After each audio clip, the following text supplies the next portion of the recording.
Akkanuma ishiin deemtu. Adeemtu bakka. Baay'ee namatti tola. Yaadannoo gaariidha. Gaaffiin lammataa kan hawwiin kaasti kan duraanis ka'e maali? Albamiin kee lammaffaa kun maalirra jira? Akkamittiin deemaa jiraadha? Amma harka caalu xumureera jechuun nan danda'a. Barana albamii koo gaa manneen muuziqaa hin dubbisne malee xumuree uummata koo biraan ga'uudhaaf qophiirra hin jiraan. Yoo rabbi na gargaaree xumureera haala nagaa uummata koo biraan hangaa waan uummanni koo naan jedhu nagaa jecha. Ammam taafama sadarkaa maalirra? Ji'a moo waggaa? Hojii istuudiyoo kana gaa si caalaa hawwii tazarraan hin beekti. Ammam baay'ee ulfaataa akka ta'e waggaan ta'u ji'a sin ta'u. Ji'a manas tura hidhee si yaadu. Erguma istuudiyoodhaa xumurteen boodayyuu mana muuziqaa faana walii galuun barbaachisaadha. Waan itti dadhabde tokko argachuu qabda waan ta'eef manneen muuziqaa si harkaa fuudhuu qabu. Hojiin nuti nurraa eegamu warri weellisnu kun hojii istuudiyoo keessa xumuruudha. Waa'ee miira uummata keenyaa kana laallatu uummata keenyaaf hojjechuudha. Manni muuziqaa immoo uummata biraan nu ga'uudha jechaadha. Tole, kanaaf ittuma deemaa jirta. Amma muuziqaa kee kanarratti muuziqaa kanaan dura sirbitii keessaa gara sirba 12 keessaa kiliippiin ati hojjettee nu biraa qabdu 3 caalu. Gara fuulduraatti albamii kee kana keessatti sagalee qofaan osoo hin taane akkas kiliippii viidiyoo hojjettee nu biraan ga'uu irratti maal yaadaa jirtaati? Inna akkas muuziqaa kee hojjettu jechuudha. Qulqullina kiliippii viidiyootiifis ammam xiyyeeffannoo kennitaadha gaaffiin kun? Uummanni keenya sirriidha. Kiliippiin murteessaadha. Kiliippiin waan sirbame sana uummataaf viidiyoodhaan agarsiisuudha. Duras xiyyeeffannoon koo kiliippii irra hin turre. Hacaaluun numti kun eenyu isa jedhuuf suura koo akka arganiif malee isa duraanis akka gaariitti hojjedheera jedhee yaadu. Maaliif kiliippoota bahaa jiran kana gaafa laaltu ammam hojjetamuun akka danda'amu tilmaamuun hin ulfaatu. Amma jalqabaan oodiyoo isaa irratti maaliif gaafan hojjedhu qotee bulaa isa baadiyyaa keessa jiru laal dhagaa baatirii teeppitti naqatee fa'aa asirra baattatee gabaadhaa isa galuu fa'aa yaadadha. Inni immoo kiliippiidhaan si ilaaluu miti teeppii sanattuu dhagaa baatirii bituu nus ajjeeseera beette. Garuu waan isa gammachiisu argannaani albama keessana kaasetta keessana tokko miti lama bitatee gala tokko naatti jalaa ciniinu tokko keessa kaawwata mana gatii kanaaf xiyyeeffannoon koo kan koos kan simis kana oodiyoo isaa edda fixneen booda viidiyoo isaatti deebi'uun salphaadha. Hojjechuufis nan yaada jechaadha. Hojjechuunis hin oolu jechaadha.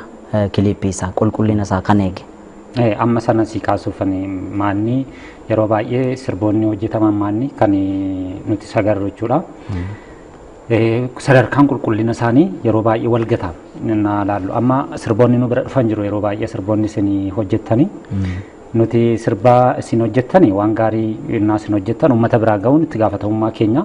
Garuu isin waan gaarii fiddanii dhufuu qabdu jalqaba jechuudha. Innaa nuti uummata biraan geenyu yeroo baay'ee jechuudha. Isa keessaa amma wanti barbaachisu akkuma sila kaasaa turre yeedaloon jira, walaloon jira, qindeessuun jira. Sana keessaa tokko immoo kiliippii baay'ee bareedaa ta'e hojjechuudha. Innuma argan waan baay'ee namatti tolu wayii.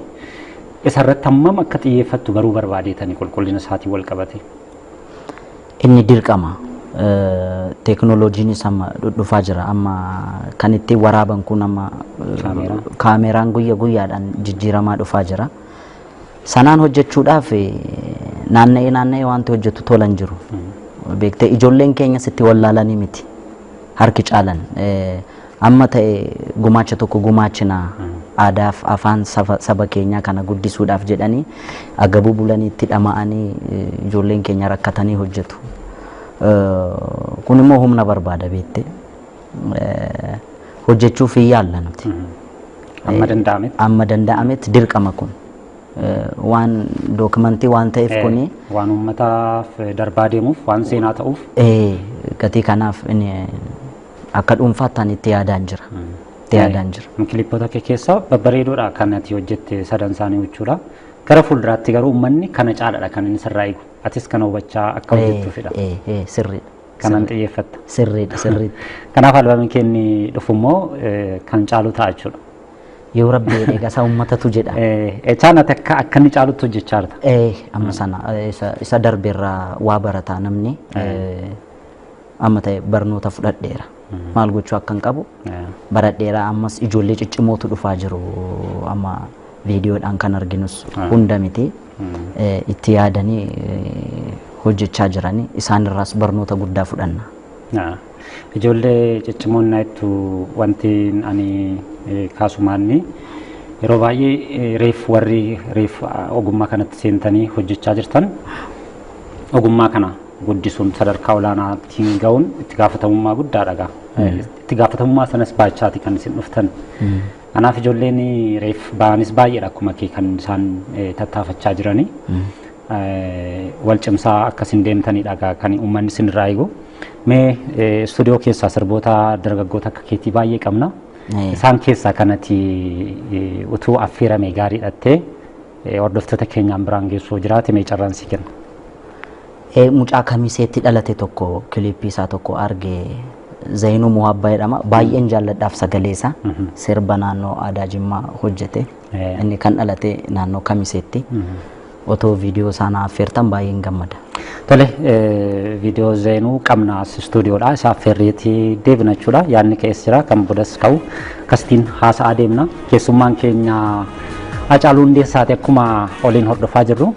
Hacaaluu gaaffiin gaafattan yoo jiraate wanti hin kaane ka'uu qabattanii wanti yaaddan yoo jiraate nu bilbila ammas istuudiyoodhaa kallattiidhaan sin faana jirra. Sirba kan ammoo hordofnee walitti deebina ammas iddoo jirtanitti turtiin gaarii isiniif hawwina. Ajaiba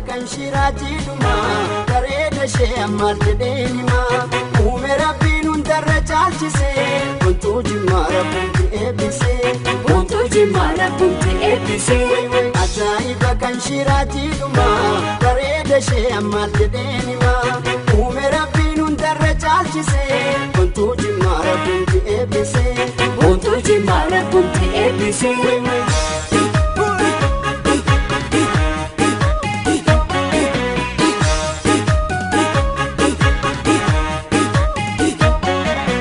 Gibeekaanii yemmuu ol baanu baddaan jimmaan gabuune.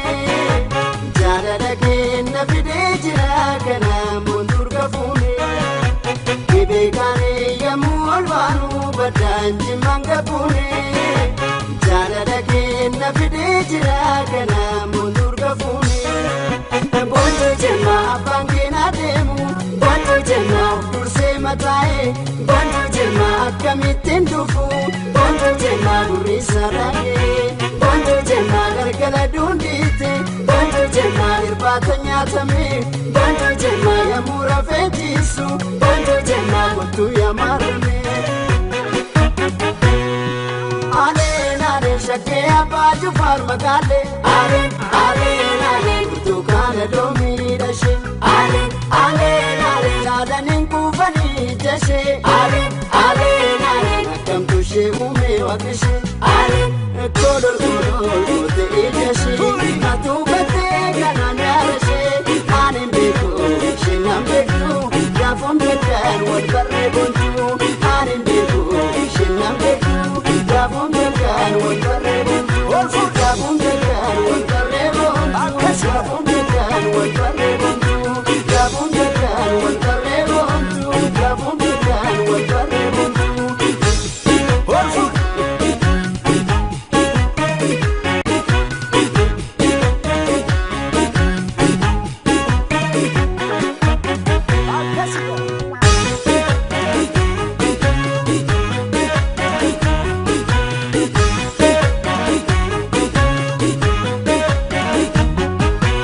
Ajaiba kan shirati duma bareeda shee ammaal jedheeni maa uume rabbiin hundarra caalchise wantuu jimmaara bunti eebbise wantuu jimmaara bunti eebbise.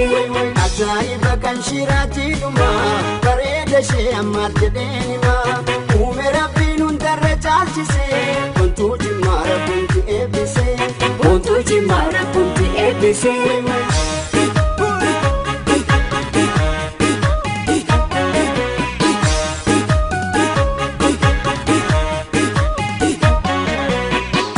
kaane yemmuu ol baanu baddaan jimmaan gabbuune jaalala keenya fidee jira kanaan boontuur gafuune dhibee kaane yemmuu ol baanu baddaan jimmaan gabbuune jaalala keenya fidee jira kanaan boontuur gafuune boontuur jimmaa garbuu garaa gama boontuur jimmaa amanii tuulanii boontuur jimmaa kottu sanyii namaa boontuur jimmaa si wajjin buulanii boontuur jimmaa mataan utaaleensa boontuur jimmaa digee dudda ga'uu boontuur jimmaa ansi dhiisee galee boontuur jimmaa baraana man ta'uu. Aleen aleen shakkee abbaa dubaar makaalee aleen aleen aleen kutukaana doomii dashee aleen aleen aleen laalaniin kuufanii jashee aleen aleen aleen akkamtu ishee uumee waaqnishee aleen hordoftoota keenya sirba Hacaaluun nu affeere immoo affeeramnee deebineerra. Sirbi Hacaaluun nu affeere egaa ammas gara Jimmaa nu geesse. Akkamii gara Jimmaa kana sirbuma Jimmaa jaalattaaf nu geessite moo sababa biraa qabda?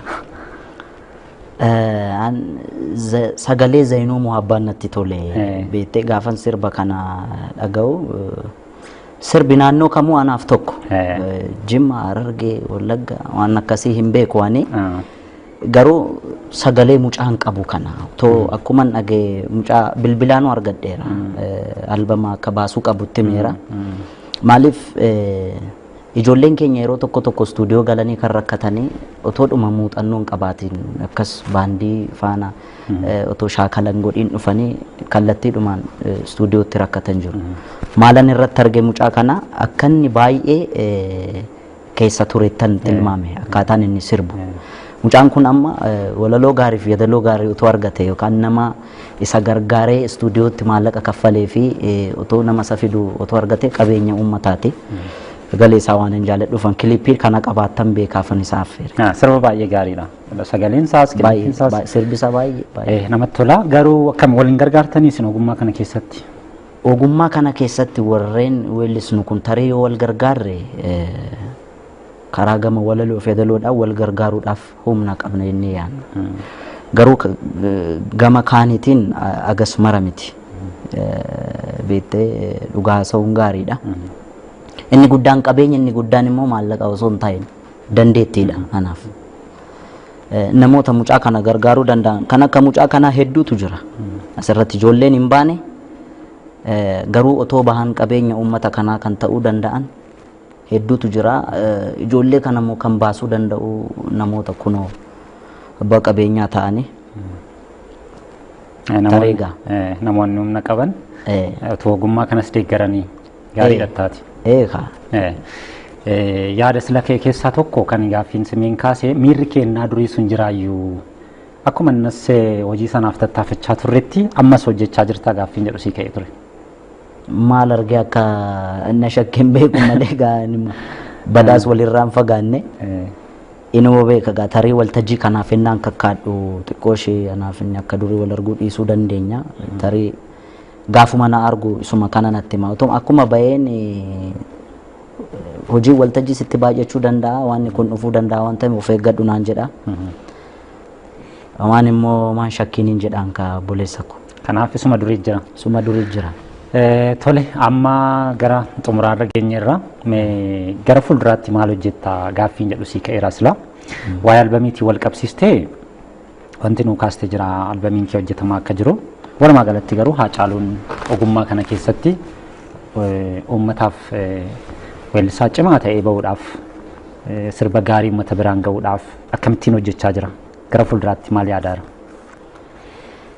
Weellistoonni Oromoo warreen kanaan dura darbanis haa ta'u amma dhufaa jiran weellistoota qofa osoo hin ta'in miira uummata saba isaaniiti.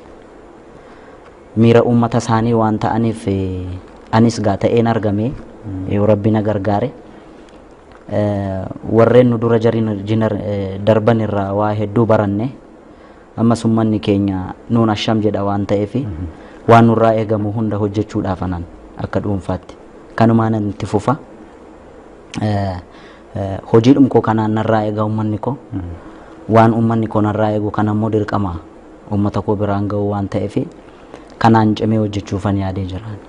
Ogummaa keetiin uummata kee tajaajiluuf qulqullina hojii keetii eegdee yeroon uummata biraan geessee waan baay'ee jira wanti sila ka'ee jira uummanni waan guddaa sirraa eegaa atis waan gaarii hojjechuu qabda dargaggoonni akka kee dhufaa jiranis gara fuulduraatti waan gaarii hojjetanii akkas uummata biraan hin nagaan uummanni immoo uummanni jaalala immoo kennuuf isaaniif jabina ta'a.